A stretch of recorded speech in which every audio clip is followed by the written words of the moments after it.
Cassie's in Phoenix. Hey, Cassie, welcome to the EntreLeadership Podcast. What's up?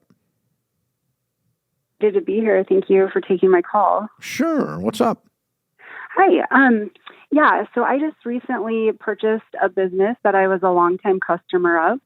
I'm super excited about that, but I do have some concerns about dealing with any of the past issues that kind of linger from the previous owner, and maybe get some advice on how to deal with that, so that way I can keep them as customers and keep them happy and just keep them coming back to serve my business. Cool. What kind of business? So it's a coffee shop, nail salon, and childcare. It has on-site childcare. So you can drop your kids off. The whole theme of the place is guilt-free self-care, where your kids can play while you get your nails done or hang out with friends with coffee. That's cool. Sounds fun. Yeah. Very cool. Yeah. I'm excited about it. Okay. So what kind of disgruntled customers do you have? I assume they're still customers, so they're not super disgruntled. Yeah. So it's kind of a unique situation. Like I said, I was a customer, and I was in there almost every day, working from home.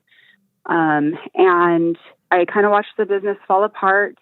The place did get taken by the landlord because they failed to pay their rent. And so the place went up to auction. I purchased it. I purchased the assets, but not the intangibles. So we're changing the name. The place has been closed since April, and we're just now getting ready to do a grand opening. We are soft opened right now. Okay. So it sounds like you got a lot of things to overcome, and somebody that is a former customer being disgruntled might be the least of them. Getting them to come back over there and know you're back open might be a bigger problem. I'm finding that a lot of people are super excited to be coming back, and we've already heard from a lot of them. But I guess to answer your question, we do have a lot of customers that the previous owner owes money to for gift certificates, childcare packages, things like that. And I wish I could give them their money, but I can't. So that's kind of what I'm looking for. Well, you're not obligated in any way. You bought it at auction. Exactly. You're not obligated legally or ethically or anything else to cover that. But what you might do, you might turn them into a customer by giving them some kind of a deal. Okay. I mean, like what would one of these certificates be worth? So the unlimited childcare package was like $200 a month. So I've been kind of thinking of doing something like giving them a discount for coming back. Yeah. Not coming back, for coming. Okay. Because coming in. You're a brand new business under new management. That's what the sign says out front, right? And translation. The other problems are gone and they're here. So, but you liked the concept before, and we'd love to have you here. And we don't have any moral or legal obligation, but we'd like to have you here. So if you're holding one of those bogus certificates, we'd like to do X or Y for you. And I don't know what that is. So unlimited was $200 a month, but they wouldn't have paid for a year in advance. How much would they have paid? 1 month? Yeah. So a lot of them had just paid, and then it was closed down 2 days later. For 1 month. For 1 month. Mm-hmm. Okay. Yeah. What's a lot of them? I don't know the exact amount yet, but I've had close to a dozen people reach out to me asking if, I can get a hold of the previous owner and where's their money at. Mm-hmm. They've actually come into the shop and posted things on social media. And so I'm just trying to find solutions of keeping them happy, but also not going out of business. Yeah. Okay. Well, obviously, they don't need to post on social media that you did something wrong, or I would go after them. Yeah, they haven't said anything about me personally, but just wondering if I have connection with her. No, you don't. I don't know. Do you know where she is? No, I don't. Okay, then that's I don't know anything. I bought this thing at auction. It went broke. Your beef is with the lady that went broke. Now, what I will do is this. Okay, so you got a dozen. What's your capacity for kids? We can take about 15 per hour is the limit. Okay. So if you gave a dozen people unlimited for 1 month, what would that do to you really? Because they're not going to be there all day long. Yeah, that's true. This is kind of a drop-in thing.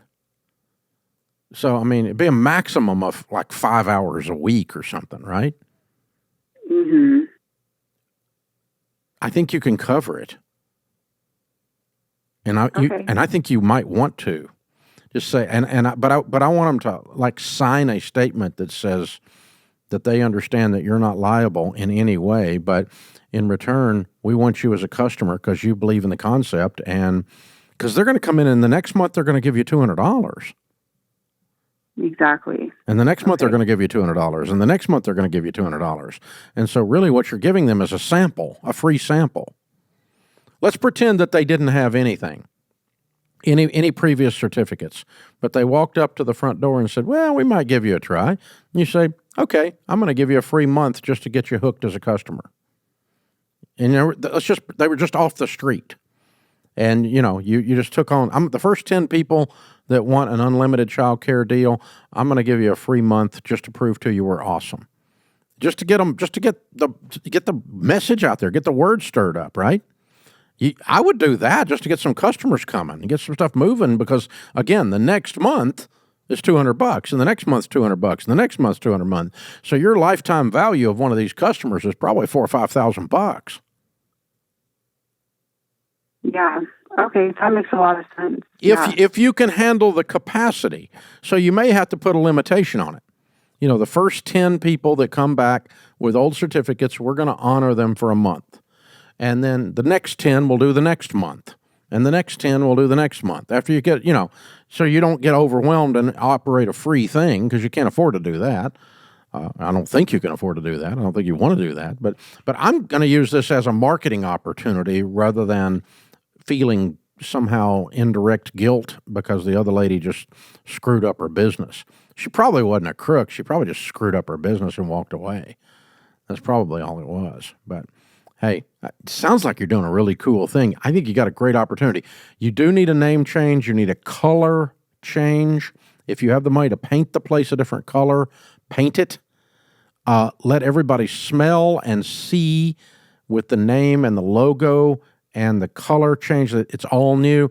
Put up a big old hairy sign, even if it's a little obnoxious. Maybe even put the story out.